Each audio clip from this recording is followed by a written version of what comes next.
नमस्ते। रहस्य का पुनर्कथन यहाँ किया गया है। आज मैं टू हैंडसम नाम की एक इंडोनेशियाई कॉमेडी ड्रामा फिल्म के बारे में बताने जा रहा हूँ, जो आगे चलकर स्पॉइलर से निपटने में मदद करेगी। सावधान रहें और ध्यान रखें। मॉस परिवार कई पीढ़ियों से अच्छा व्यवहार कर रहा है। उनकी सुंदरता के कारण कई लोग उनकी प्रशंसा करते हैं, जिसके परिणामस्वरूप उन्हें बहुत पैसा मिलता है। सबसे बड़ा बेटा ओकस एक इंटरनेट प्रभावशाली व्यक्ति है। उनके लुक के कारण उनके लाखों फॉलोअर्स हैं और उन्हें एक लव गुरु भी माना जाता है, जो पुरुषों को उनके क्रश को प्रभावित करने में मदद करते हैं। पिता पाकर दिल तोड़ने वाले हुआ करते थे, जिन्होंने अपनी मां से मिलने से पहले 1200 से ज्यादा लड़कियों को डेट किया था। इस बीच मां को भी उसके मर्दाना होने के कारण सुंदर माना जा सकता है।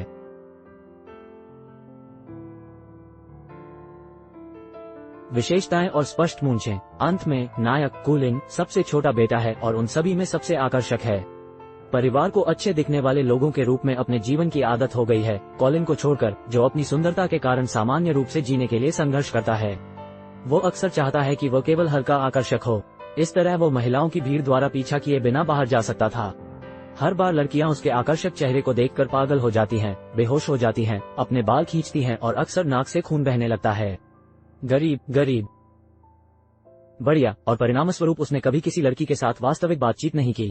वो जितना संभव हो सके सार्वजनिक रूप से बाहर जाने से बचते हैं और अब तक घर पर ही शिक्षा प्राप्त करते रहे हैं।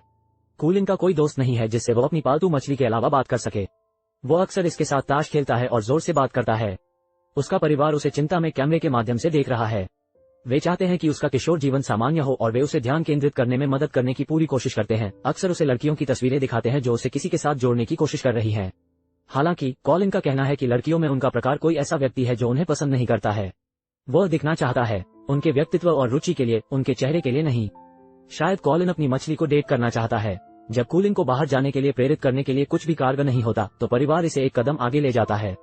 वे वित्तीय समस्याओं का दिखावा करने और उसे एक रात स्कूल जाने के लिए दोषी ठहराने की योजना बनाते हैं। जब कॉलिन पानी पीने के लिए उठता है, तो उसके माता पिता उनके वित्त के बारे में चिंतित होने का नाटक करते हैं। उन्होंने नाटकीय ढंग से घोषणा की कि वे नाश्ते में केवल तले हुए अंडे खाएंगे जब तक कि वे शीतलक के लिए पर्याप्त पैसा नहीं कमा लेते। घर पर स्कूली शिक्षा। उसे अपने माता पिता को इतनी परेशानी पहुंचाना बहुत बुरा लगता है। अगली सुबह उसने घोषणा की कि वो आगामी सेमेस्टर के लिए स्कूल जाएगा। परिवार तब तक बहुत खुश था जब तक उसने यह नहीं बताया कि वो केवल लड़कों के स्कूल में जाएगा। हालांकि वे चाहते थे कि वो लड़कियों से बात कर सके, लेकिन वे एक समय में एक कदम उठाने में खुश हैं। कुछ दिनों बाद एक वास्तविक स्कूल में उसके कूलेट के पहले दिन ओकस उसे उसकी बाइक पर छोड़ देता है, लेकिन कूलेट उसका हेलमेट नहीं उतारता है। वो इस तथ्य को छिपाने के लिए कि वो सुंदर है, उसे पूरे दिन पहनने की योजना बना रहा है। हालांकि योजना तब विफल हो जाती है जब हेलमेट उसकी अपेक्षा से अधिक ध्यान आकर्षित करता है। शांत होकर चुपचाप आखिरी सीट पर बैठ जाता है, लेकिन वक्त धमकाने वाले सीडी और उसके गुर्गों द्वारा उसे बुलाया जाता है। जब शिक्षिका कक्षा में प्रवेश करती है, तो वह भी एक लड़के को हेलमेट पहने हुए देखकर आश्चर्यचकित हो जाती है। वो उससे इसे उतारने का आग्रह करती है। उस पल को लिखो। हालांकि अनिच्छुक कूलिन के पास बाध्य होने के अलावा कोई रास्ता नहीं है। वो नाटकीय ढंग से धीरे धीरे अपना चेहरा दिखाते हुए हेलमेट उतारता है। वो योजना बुरी तरह विफल हो गई।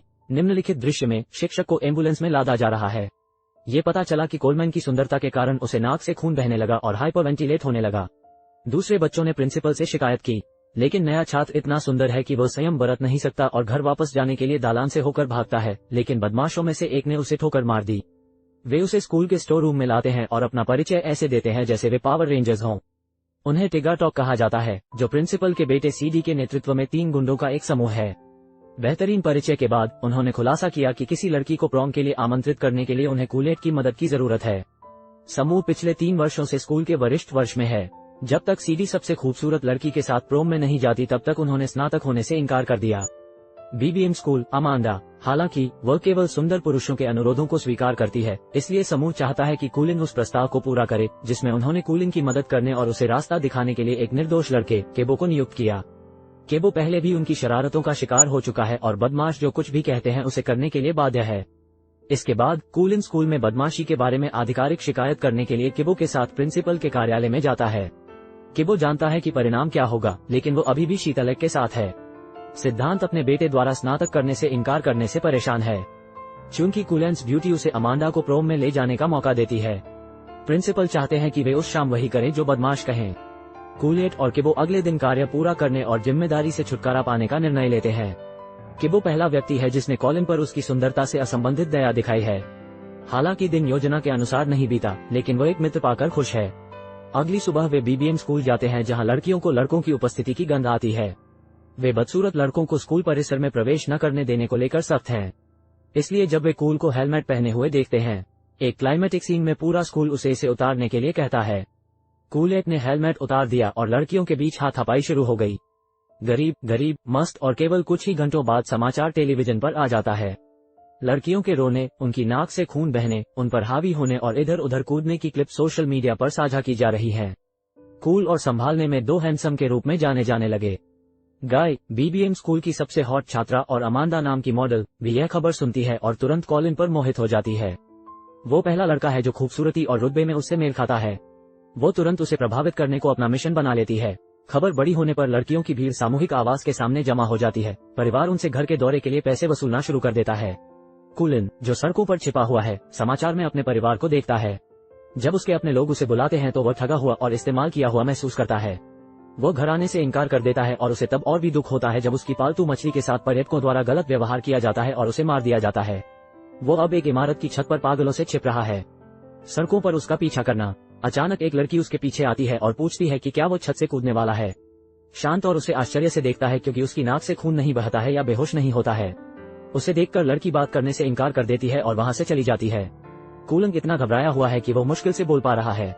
यह मुलाकात उसके दिन को काफी बेहतर बना देती है। थोड़ी देर बाद वो केबो को फोन करता है, जो उसे उठाता है और उसे अपने घर पर आमंत्रित करता है। वो और उसकी दादी कूलेट का तब तक स्वागत करते हैं जब तक वो चाहें। केबो के कमरे में जाने पर उसे दो दुर्लभ संग्रहणीय ताश के पत्ते दिखाई देते हैं और उनसे आश्चर्यचकित है। उन्हें एहसास होता है कि उनकी कई समान रुचियां हैं और ताश संग्रह करना उनमें से एक है। अगले दिन वे कल की लड़की की तलाश के लिए लड़कियों के स्कूल जाते हैं। जब वे वहां होते हैं तो वे अमांदा से भी मिलते हैं और उसे सीडी द्वारा भेजे गए प्रस्ताव की फाइलें देते हैं। अमांदा कॉलिन की सुंदरता से प्रभावित न होने का दिखावा करती है, लेकिन उसके जाने के बाद उसकी नाक से बहुत अधिक खून बहने लगता है। कूलेट सीढ़ियों पर अपने क्रश को देखता है, लेकिन उसके आसपास मौजूद अन्य लड़कियां उसे उससे मिलने नहीं देती हैं। अगले कुछ दिनों तक केबो और कुलिन सब कुछ एक साथ करते हैं और सबसे अच्छे दोस्त बने। एक दोपहर केबो कूलेट को फुटसल खेलने के लिए ले जाता है, जहां वह अक्सर अपने क्रश रीरी से मिलने जाता है। मैच के बाद कूलिन ने छत से लड़की को पास की एक दुकान पर काम करते हुए देखा। वो उसे घूरे बिना रह नहीं पाता। तभी केबो आता है और रीरी का उससे परिचय कराता है। शांत होकर उसे पता चलता है कि वो भी केबोस क्रश है, जिसके बारे में वो पहले बात कर रहा था। दोनों काफी करीब लग रहे थे, जो कूल और ईर्ष्यालु बनाता है। वो उस रात मुश्किल से सो पाता है क्योंकि यह एहसास उसके लिए नया और भ्रमित करने वाला होता है। फिर उसे याद आता है फोकस एक लव गुरु है और उसके साथ एक मीटिंग फिक्स करता है। अगली सुबह जब वे मिलते हैं तो ऑकस खुशी के आंसू रोने लगता है। वो अपने भाई को लड़कियों के बारे में सलाह देने के लिए इस दिन का इंतजार कर रहा था और उसने अपने प्रशंसकों को उसे बेचने के लिए अपने परिवार को माफ कर दिया है, क्योंकि अगर ऐसा नहीं होता तो वो रीरी से कभी नहीं मिल पाता। इसके बाद भाई किराने का सामान खरीदने जाते हैं, जबकि ओकस उन चीजों की सूची बनाता है जो कूलेट को अपने क्रश को प्रभावित करने के लिए करनी चाहिए। जैसे ही कूलेट ओकस के सुझावों का पालन करता है, वो पंजीकरण करता है। वो रीरी को जानने से बहुत दूर है, जैसे कि वो उसे जानता है, लेकिन वो अभी भी नहीं चाहता है। अपने पहले प्यार को त्याग दो। एक दोपहर अमांदा लड़कों के स्कूल में आती है और हंस उसके जन्मदिन का निमंत्रण देता है। इसके साथ ही वो उसे तोहफे में एक फोन भी देती है। उस दिन बाद में केबो, कूलिन और रीरी कराओके जाते हैं। आखिरकार रीरी और कुलिन को एक साथ गाने का मौका मिला।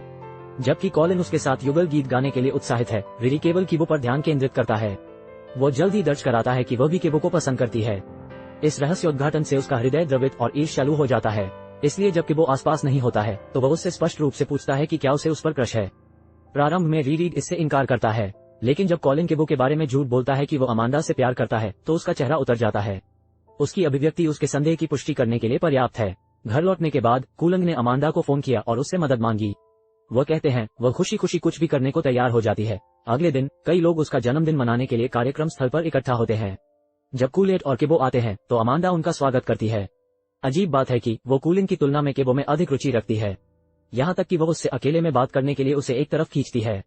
उसी समय रीरी पार्टी में आती है और अमांदा को केबो को चूमते हुए देखता है। दिल टूट जाने पर वह अपनी कमजोरी का फायदा उठाकर बाहर भाग जाती है। कूलिन ने उसके लिए अपनी भावनाओं को कबूल किया। रीरी उसे धन्यवाद देती है, लेकिन दावा करती है कि उसने उसे कभी एक दोस्त से ज्यादा किसी और के रूप में नहीं देखा। अपने एकमात्र सबसे अच्छे दोस्त के खिलाफ साजिश रचने के बाद भी कुलिन को बदले में कुछ नहीं मिलता है। गुंडों का समूह भी अमांदा को केबो को चूमते हुए देखता है और ईर्ष्या और क्रोध से क्रोधित हो जाता है।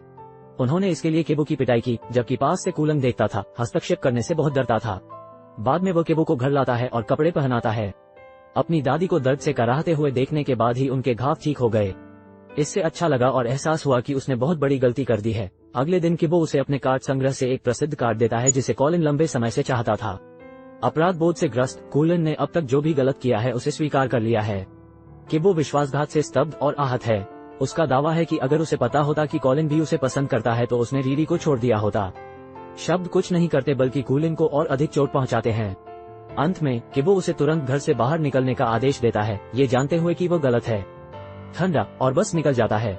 आखिरकार वो 1 महीने के बाद घर लौट आता है। उनका परिवार बहुत खुश है, लेकिन कॉलिन के लिए ऐसा नहीं कहा जा सकता। वो खुद को अपने कमरे में बंद कर लेता है और किसी से बात नहीं करता है, लेकिन सबसे ज्यादा उसे अपने सबसे अच्छे दोस्त की याद आती है। दोनों कभी कभी एक दूसरे से टकराते हैं, लेकिन घर पर नजर डालने से ज्यादा कभी कुछ साझा नहीं करते। कायलान की माँ उसकी सलामती को लेकर चिंतित है। वो एक रात उसके पास आती है और उसे अपनी पालतू मछली देती है जो कभी नहीं मरी। वो उससे ये भी कहती है कि अगर वो चाहे तो होम स्कूलिंग की ओर वापस जा सकता है।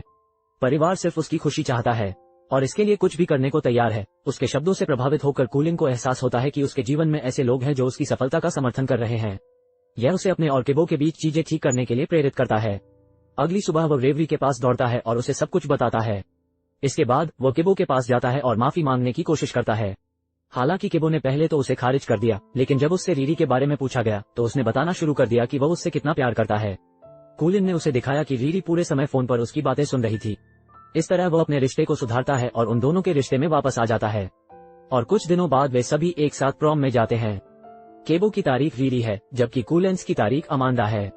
उस धमकाने वाली सीडी का चाहे कुछ भी हो, किसे परवाह है। जैसा कि अपेक्षित था, कॉलिन और अमांडा ने प्रोम किंग और क्वीन कूल का खिताब जीता।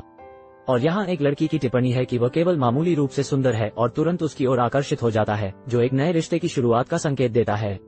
इस तरह के और वीडियो के लिए सब्सक्राइब करें, चैनल की सहायता के लिए सूचनाएं चालू करें और एक लाइक छोड़ें।